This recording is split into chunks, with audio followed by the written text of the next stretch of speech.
Les maths avec Monsieur Roll.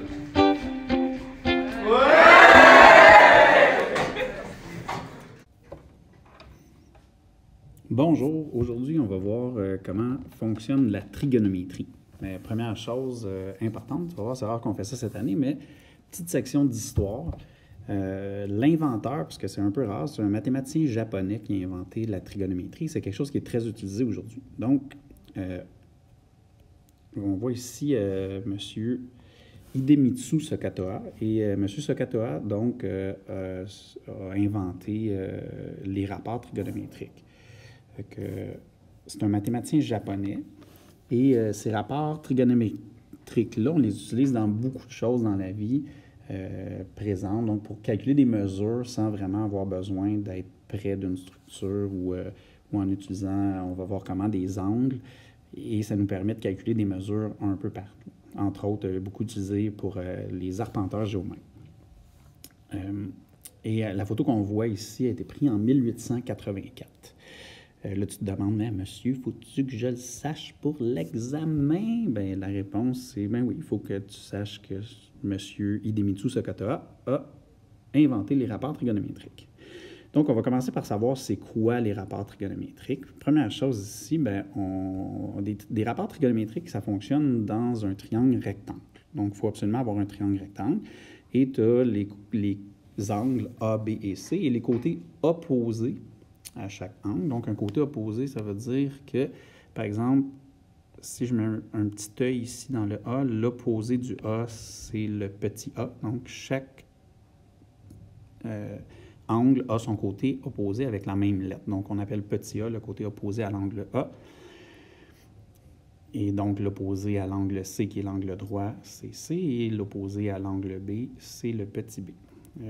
En fait, dans ce triangle-là, A et B, ben, c'est les cathètes du triangle, et C, c'est l'hypoténuse, vous le connaissez déjà. Donc, dans un triangle où, théoriquement, on peut aussi appliquer Pythagore, qui est A à la 2 plus B à la 2 est égal à C à la 2. Mais dans ce chapitre-là, on va travailler sans utiliser Pythagore, parce qu'on veut utiliser les rapports trigonométriques. Donc, on y va. Première chose, on va voir les définitions. Première définition, en fait, le sinus, il y a 3 rapports trigonométriques. Il y a le sinus, on écrit ça sin de A, donc c'est sin de l'angle A. Et un rapport, donc, c'est un côté divisé par un côté ou une mesure de même nature divisée par une mesure de même nature. Donc, c'est la mesure de l'opposé à l'angle A divisé par la mesure de l'hypoténuse du triangle. Ça veut dire que si, ici, je mets les lettres à la bonne place, on a donc que sin de A, c'est égal au A sur C. Parce que le C, c'est l'hypoténuse, le A, c'est l'opposé de l'angle A. Ça va? Ensuite de ça, on a le cosinus. Le cosinus, qui est le deuxième rapport trigonométrique, c'est donc la mesure de l'adjacent à l'angle A dans ce cas-là, parce qu'on peut le faire pour les autres angles aussi. On pourrait faire cosinus de B, mais pour cosinus de A, donc c'est la mesure de l'adjacent à l'angle A sur la mesure de l'hypoténuse. Bon, adjacent, c'est peut-être un peu nouveau pour toi.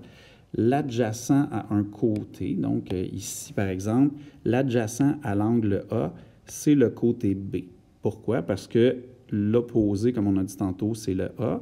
L'adjacent, c'est celui qui est collé sur l'angle. Donc, adjacent, ça veut dire à côté. Ici, c'est le côté B. Et sauf que ça ne peut pas être l'hypoténuse. Donc, l'adjacent ne peut pas être l'hypoténuse. Ce qui veut dire ici que, quand on continue, si on regardait notre triangle, mesure de l'adjacent du côté A sur mesure de l'hypoténuse, l'adjacent du côté A, c'est le petit b et l'hypoténuse, c'est C. Ce qui veut dire que mon rapport trigonométrique ici va donner B sur C. Et le dernier des 3 rapports, c'est la tangente. Tangente, en fait, à partir d'un angle, c'est mesure de l'opposé divisé par mesure de l'adjacent. Si je remonte à mon triangle, par rapport à l'angle A, on a dit que l'opposé, c'était celui-là ici, et l'adjacent, c'est collé dessus. Donc, opposé sur adjacent va devenir petit a sur petit b, ce qui veut dire que la tangente, c'est petit a sur petit b. Ça va? Là, ce qui est important maintenant, c'est qu'on peut faire ça pour n'importe quel angle, sauf l'angle droit. En fait, de l'angle droit, on s'entend que l'hypoténuse, c'est le côté en face, donc opposé sur hypoténuse, bien, ça donnerait 1. L'adjacent, bien, là, il n'y a plus juste un adjacent, il y en a 2. Et La tangente, c'est la même chose, il y a deux côtés adjacents. Donc ici, l'idée, c'est qu'avec l'angle B, qui est l'autre angle où on peut faire dans le triangle rectangle, un rapport trigonométrique, je peux faire, premièrement, mettons, sin de B. Si tu regardes sur le triangle qu'on avait tantôt, donc l'opposé de l'angle B, on l'a dit, l'opposé, c'est petit b par rapport à l'angle B, et l'hypoténuse, c'est le C tout le temps dans ce triangle-là. Ensuite, on a le cosinus. Donc, cosinus de l'angle B, c'est l'adjacent divisé par l'hypoténuse. Donc, c'est le A qui est l'adjacent du côté B, parce que si son opposé, c'est le petit b, il reste, ça ne peut pas être l'hypoténuse non plus, donc il reste le petit A qui est l'adjacent du côté B. Et finalement, la tangente du côté B qui est opposé sur adjacent. Et l'opposé du B, c'est le B. L'adjacent, c'est le A, comme on a dit. Et là, vous allez voir qu'est-ce qui est vraiment hot de Hidemitsu Sakata, que ce monsieur-là, il aimait beaucoup son nom et qu'il a décidé d'intégrer son nom dans ses rapports trigonométriques. Et c'est là que c'est vraiment hot. C'est que si tu sais le nom de Hidemitsu Sakata, tu sais tous tes rapports trigonométriques. Donc là, regarde bien ceci. Et oui, même pas besoin de parler.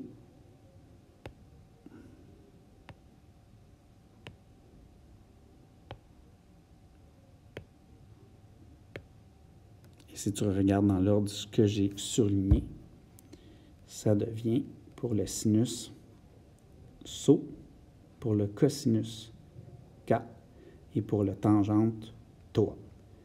Vraiment impressionnant quand même. Il a réussi à mettre son nom dans ses rapports trigonométriques. Donc, si tu sais le nom de l'inventeur des rapports trigonométriques, grâce à ça, tu sais tous tes rapports trigonométriques.